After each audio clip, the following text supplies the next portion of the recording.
Iniulat ng Philippine National Police ang 3.94% na pagbaba ng krimen sa bansa noong Enero 2026 na may 2,581 insidente kumpara sa 2,687 noong Disyembre 2025.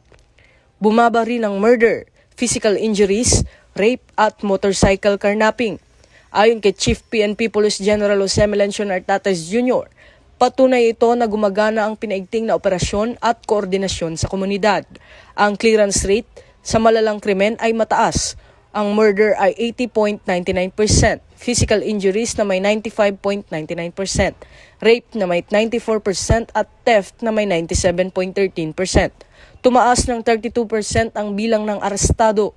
Umabot sa 9,046, kabilang ang 5,946 other wanted person at 2,129 most wanted persons. Pinangunahan ng NCRPO ang mga aresto. Sinundan ng Calabarzon, Central Luzon, Davao Region at Bicol Region. Tumulong rin ang mga specialized units tulad ng CIDG, Highway Patrol Group, Anti-Kidnapping Group, Anti-Cybercrime Group at Maritime Group. Ito ang bagong PNP para sa bagong Pilipinas. Serbisyong mabilis, tapat at nararamdaman.